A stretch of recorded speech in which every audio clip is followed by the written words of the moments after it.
এই রাজ্যের রাজা ছিলেন হিমেল চন্দ্র সেন। আর রাজা হিমেল চন্দ্র সেনের একমাত্র কন্যা ছিল হীরামণি। ঝুমঝুমিয়া রাজ্য অনেক বড় হওয়ায় রাজা ঠিকমতো পুরো রাজ্যের খবর পেত না, যার কারণে এই রাজ্যের অনেক জায়গায় চলত গরিব প্রজাদের ওপর ধনীদের নির্মম অত্যাচার। তেমনি জগেনপুর নামে একটা গ্রাম ছিল, যেখানে ধনী মহাজন আর মোড়ল মিলে কিছু গরিব গ্রামবাসীদের ওপর অত্যাচার চালাচ্ছিল। মোড়ল মশাই, এদের এত বেড়ে লাভ কি? আমরা তো শুধু পাওনা টাকা চাই। আরে গরিবের বাচ্চাদের না পেটালে কি টাকা দেবে? এজন্য আগে কিছুক্ষণ পিটিয়ে নিলাম। এই কোথা থেকে দেবো মোড়ল মশাই?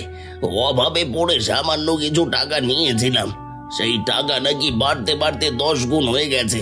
টাকা না দিলে তো বাড়বেই, সময় মতো দিয়ে দিলে কি তোদের আজ মার খেতে হতো? কিন্তু আমি তো টাকা দিয়েছি, তারপরও কেন আমাকে ধরে এনে মারছেন?